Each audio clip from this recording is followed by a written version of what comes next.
So the program today, again, is fully dedicated to providing you with very in-depth information on the incredible opportunities ESA has and is offering to all of you.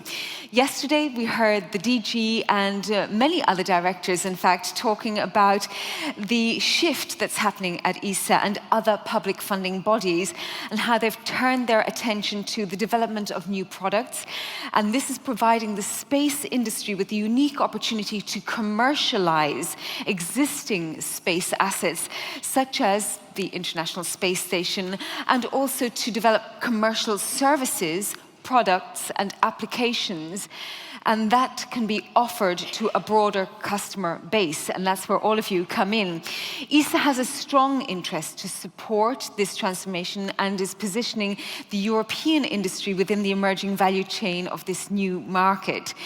To stimulate the demand for commercial services and platforms in vertical markets through targeted collaboration and engagement of new actors, ESA has set up the Business in Space Growth Network. Many of you will be aware of this already, BSGN.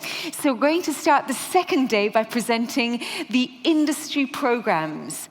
ESA is calling for non-space market operators to use dedicated platforms that have been built on the space station to innovate their business. Each platform intends to develop business opportunities in a specific terrestrial vertical market, facilitating the meeting point between this terrestrial market and the space industry following a customer-orientated bottom-up approach. So what vertical markets are these? Well, there's 4 of them. Life sciences, advanced materials, sustainable agriculture and food, and space resources. And we heard a bit about that yesterday from Catherine Hadler, who came from ESRIC.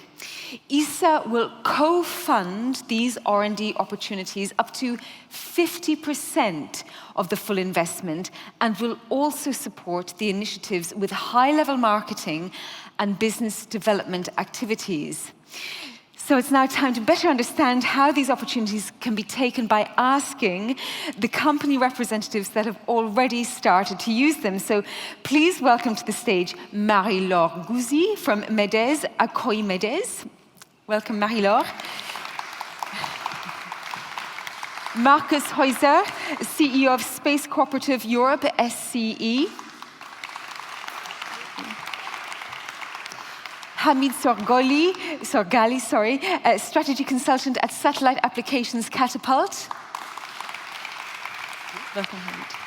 And Elena Razzano, Artes, Application Engineer at ESA, Commercial Applications Enabled by Space Environments Case. Welcome to you all. Now, I'd like to start off by asking you all to just introduce a little bit about what you do for those who may not know already. Marie-Laure. Thank you, Lisa. So I'm from MEDES. MEDES is a French institute for space medicine and physiology. And we are an entity, a private entity, but with public members. And we are gathering among our members, CNES, of course, but also a lot of different hospitals and universities. So we have a very important network. And we are bridging health sector and space sector. It's really our main purpose. And we are really dedicated first to support health for astronauts. And we have many crew surgeons among our staff in EIC in Cologne. But we are also running what we call a space clinic when we are performing, this kind of clinical trials called bed rest to assess the impact of microgravity on the human body. And it's really important to prepare the future of exploration. And we have a large, very strong activity in terms of innovation, of course, with projects dedicated to assess the countermeasure, to fight the effects of microgravity, but also projects more focusing on the terrestrial market, and we intend to use space technology and space application to really improve products and innovation on the Earth's terrestrial market. Thank you, Marie-Laure. Markus, a little bit about what your company does. Yes, thank you very much. We are Space Cooperative Europe. We are really the first European cooperative based on European law in Europe. So this, and our purpose is to foster business among SMEs, startups, and what we do is we are offering services on our platform so that consortia could be built. They could cooperate. We have the service platforms, community platforms where you can enter into auctions, form other consortia. You will have access to finance, you will have access to insurance, and everything is interconnected to space. So it's commercial companies with space companies in order to bring in commercialization into space. And what we do is we take the hands of both, bring them together and foster the business and engage it with the service offering. A wonderful analogy there. I love the hand movements. It really fixes it in the brain.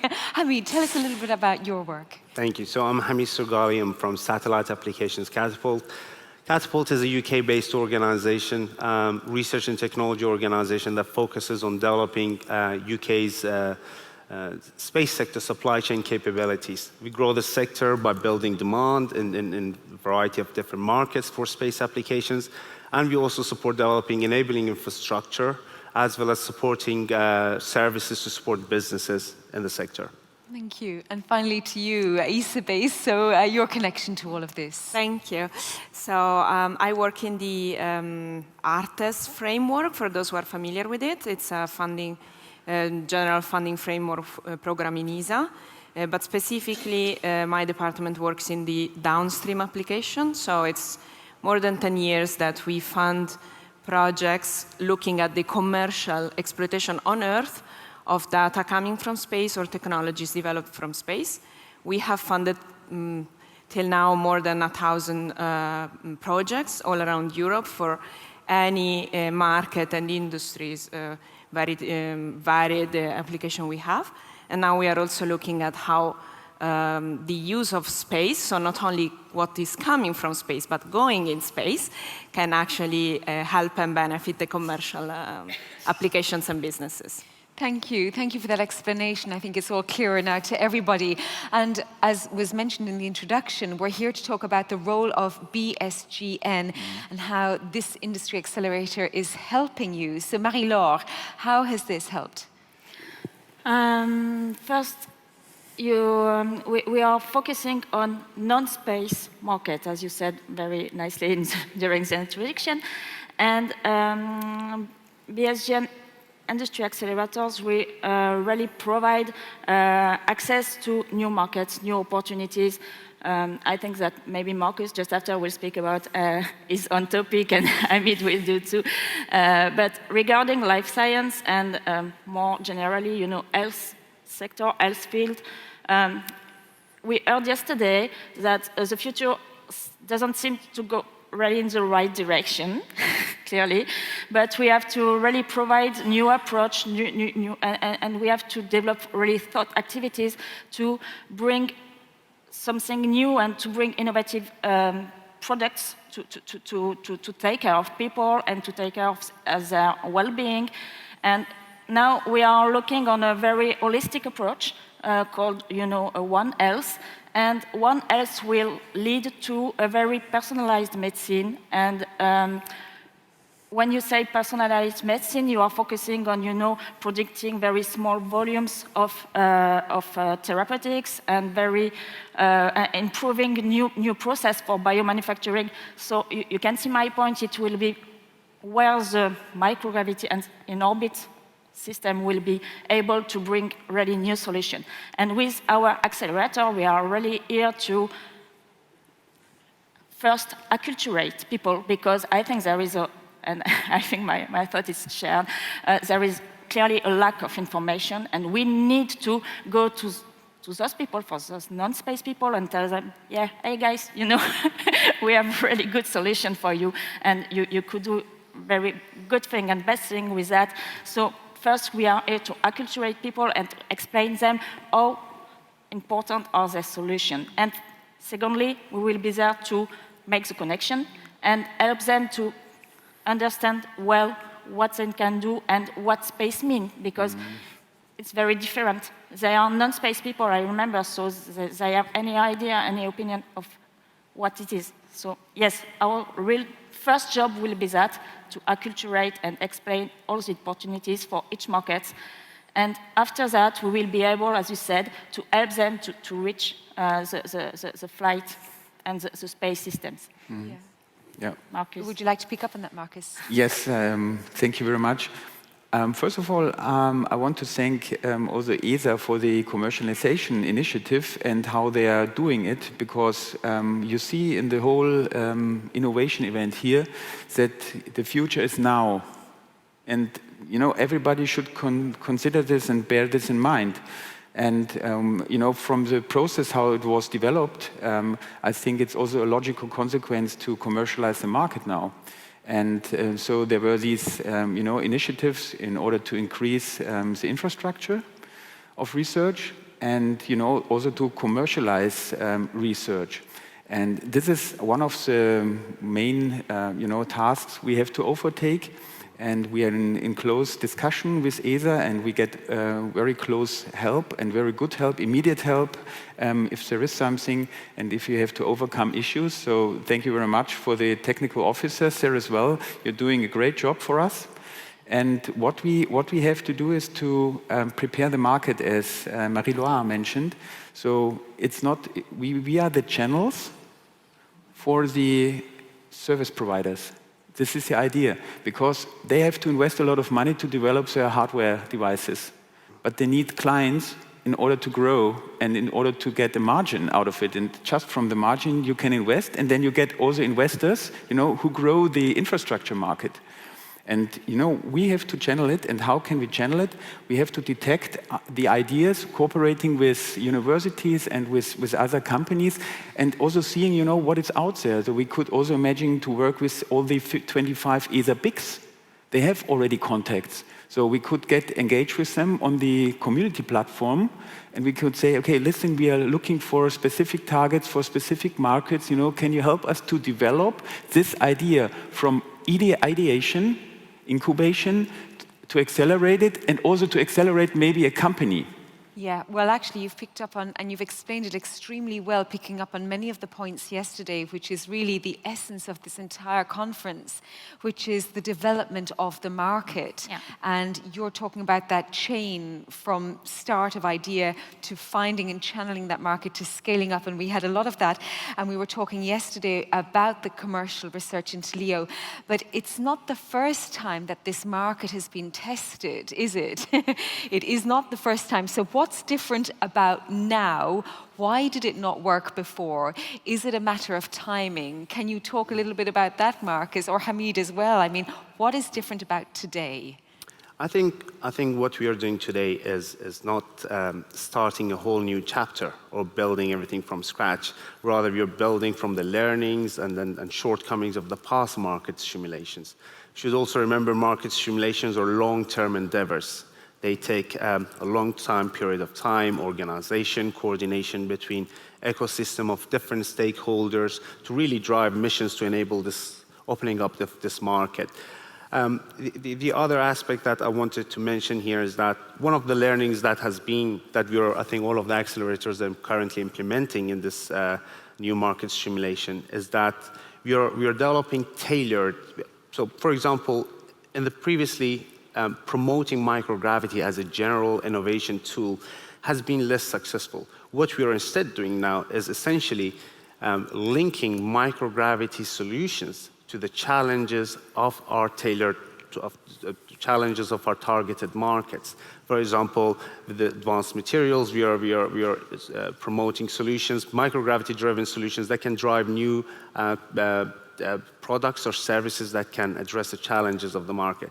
This is one aspect, and the other aspect that I think we are also, it comes from the past learning, is that we are using specialized bodies that bring the knowledge of the targeted markets. For example, in the advanced materials sector, we have brought 5 consortium partners that are deeply engaged within the markets, within the target markets, are material technology and market specialists. And that allows us to access deep access within the sector value chains to understand their challenges, to be able to promote the opportunities in their own language that they understand.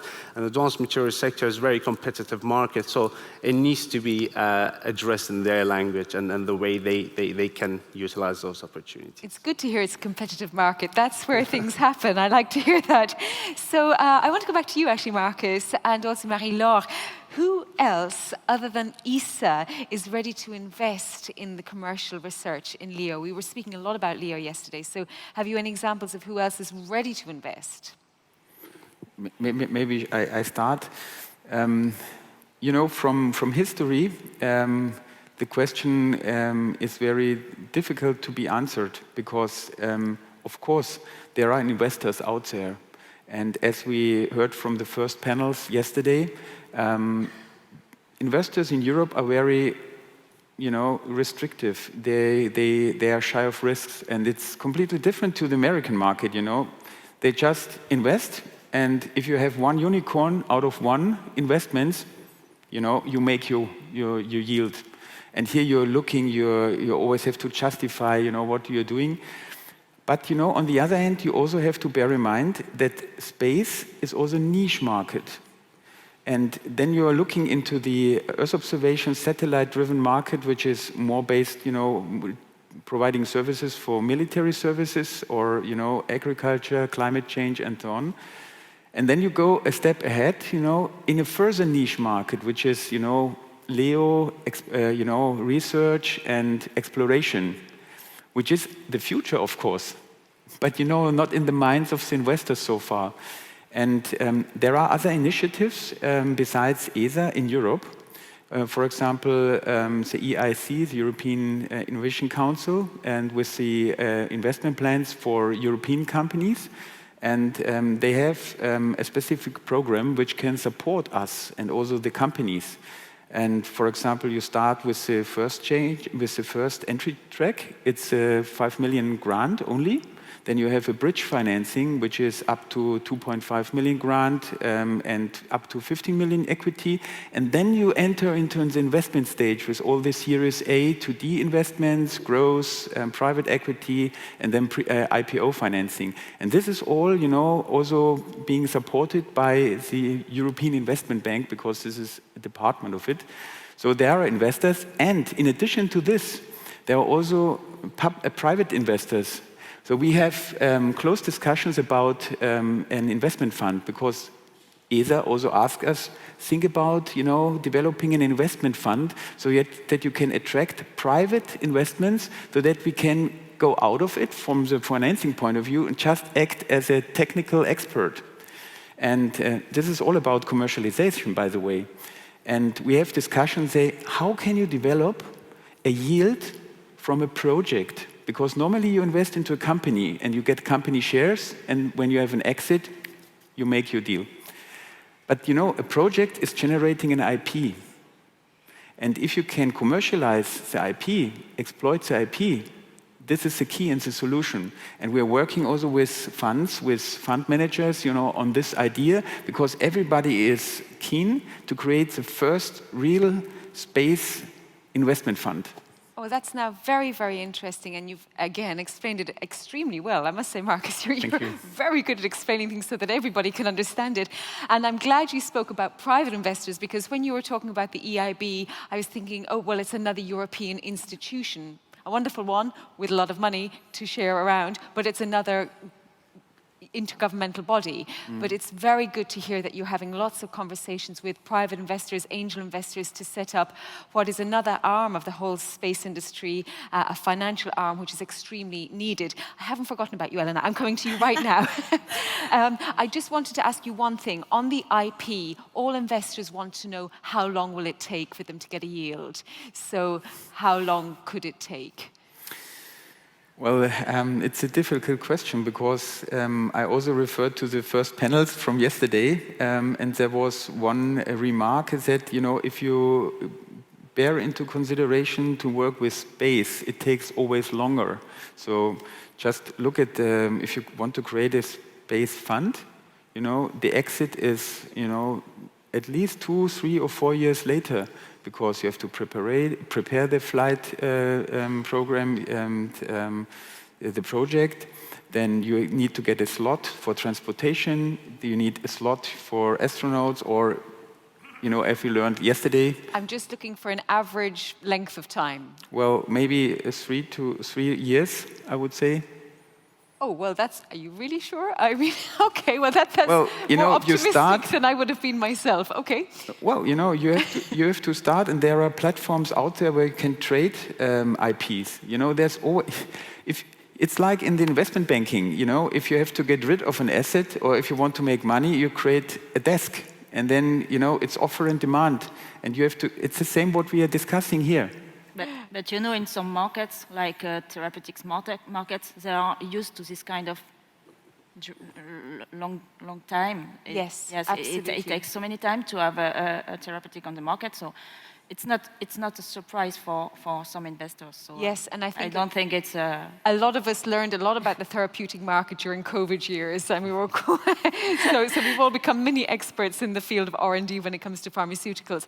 Elena, I want to turn to you from the ESA mindset and how you select the projects for implementation, because selection must be a very difficult process. Indeed. So in my department, the key element is the contact with the market. So I think in this we are very aligned, and that's why also we work together.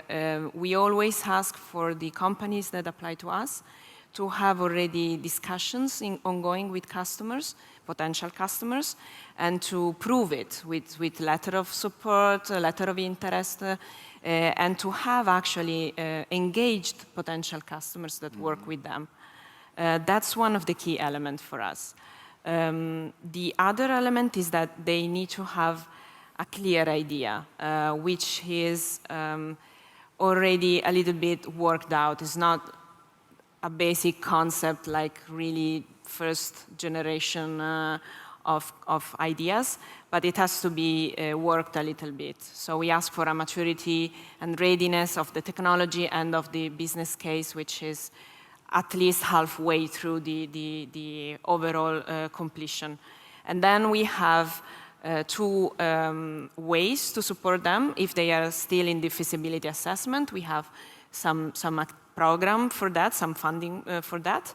If they are already gone through this, we have a more complete, we call it demonstration project structure that they can apply for.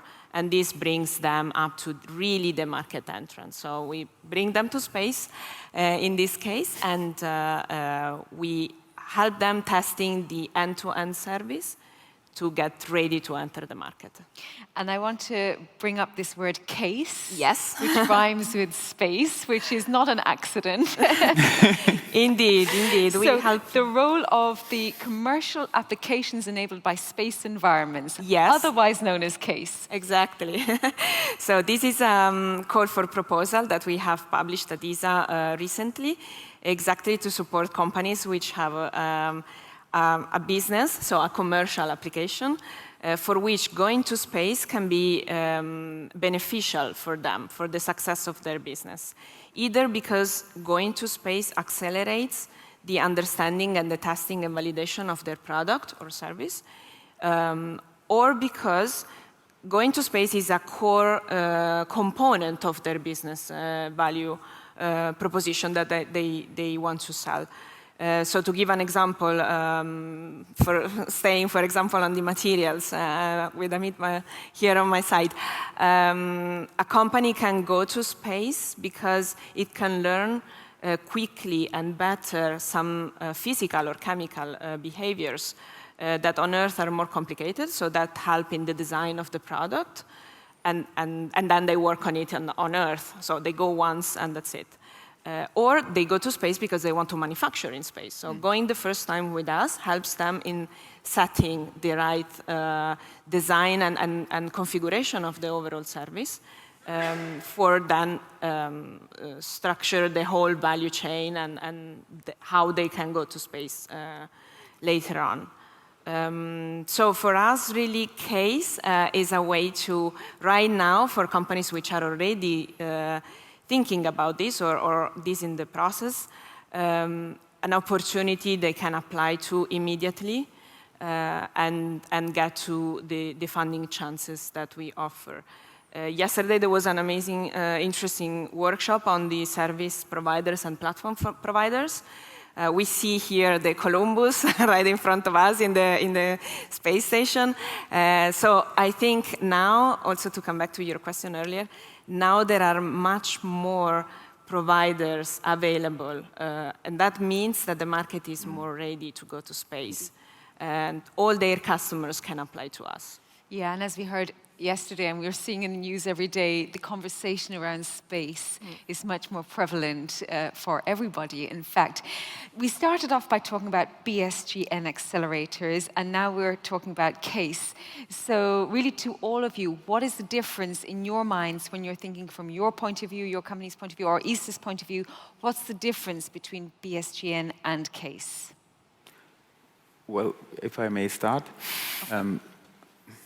I think the main difference is that if you want to prepare a flight project now, you have CASE already. It's already there. You just have to go to Elena and you have to work with her. And, you know, so just start working. So there's 50% funding, and this is a grant. So you have business support because it's nothing else than a copy of business application for exploration, research, exploration. So, I mean, everybody who used to work with ESA, you know how it is. You know, you're challenged, although from a business point of view, you're challenged from a technical point of view, from the ESA experts. Go out and work with them. And from an accelerator point of view, we of course can support because we have defined services we can provide to the customers, to the project owners in our wording. And you know what they need is they need to be prepared for these flight projects because they know what do we have to do. So it's important because we have also this experience in-house. So especially, when you speak to Catapult or MEDES, of course, by history, and if you speak about Space Cooperative Europe, we have a team which was providing this service for 15 years already. So commercialization of research for 15 years. So of course they can help. Of course we can help. And, it's all about cooperation. We do not have to reinvent the wheel. So we look into our eyes, we find a solution, we say, hey, how can we cooperate? So just come to us, contact us, and we will find a way that you can go to space. He makes it sound so easy. If I can complement, I think one element is that the accelerator are looking at a more, let's say, holistic approach or a specific market. So they are really working on the whole value chain of the entire market. But they are also focused on a market. So people that apply to CASE, companies that apply to CASE, can address any market. And of course, what Markus said, we are ready now.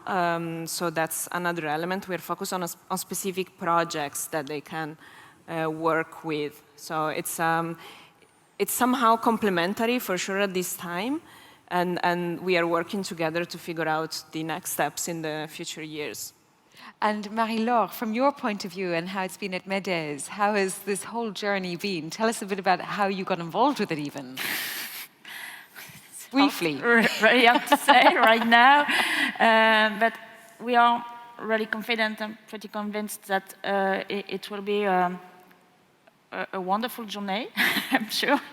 And it's, as you said, Marta, it's right now it's time, and we should be able to use all the tools, all the people, all the ecosystem, and we clearly have to work and to discuss and to talk with each of you, service providers, autonomous platforms, and of course all the ESA services and direction, because we have to use all the possibilities to bring the market up and to build this new offer and these new commercial opportunities. So we don't have to limit ourselves, I think. And we really should cooperate everybody to be able to develop these huge opportunities, clearly, in each market. And not, I don't think we should limit to ours. Yeah. Yeah. Hamid, turning to your market and your area of expertise, the materials, how has it been for you being involved with this? So our objective since the program has started has been to really position ourselves at the intersection of space sector and the material sector and embody the knowledges of both sectors within the consortium and the accelerator for us to be able to really execute our missions. And I think that's quite a unique position because by extension, having that unique position between the two sectors also gives ESA the visibility into the innovations, into the challenges, and also the learnings in the material sector. And as we enter this new era of infrastructure and economy development in space, I think the development of these market value chains, new market value chains, whether LEO or lunar, it requires resources that are different in magnitude. It requires new supply chain capabilities that are currently beyond what exists in the space sector. Therefore, it requires bringing resources, innovations from the material sector, robotics, food and agriculture in order to be able to support future missions of ESA. I think it's been quite unique experience so far working with both sector innovators.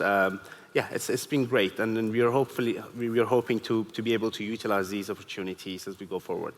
Thank you, Hamid. Thank you. I think the final word really has to go to Elena and Markus, both of you. Who should apply for CASE? Who should apply for BSGN Accelerator? And you can talk to the audience and those online. It's a call out to anybody who might want to apply. How can they apply? Who should apply? That's my pitch. Okay. So if you have a business idea, which is already on the way, you have potential customers that are interested on your solution, and you also have already a service provider in space that can work with you, or you are under the selection, you can apply to us. Of course, your company has to come from one of the ESA member states. Sorry for that. And you can come to us. You have just to send a pitch. It's very easy. It's very short. The link was on a slide before. And you can apply for your journey to space and bring your case in space. Et voilà. Markus, have you anything to add? Nothing to add than that. We are just happy to support whenever necessary, whenever possible. And yeah, we are looking forward to speaking and to cooperating. We are very happy about this. Thank you. Thank you all so much for a very, very wonderful first panel of the day today. Thank you so much to all of you. And thank you for your energy this morning on day 2. It's been very insightful. I'm sure you'll have quite a few people talking to you over the course of lunch and the coffee breaks as well. Thank you all. Thank you.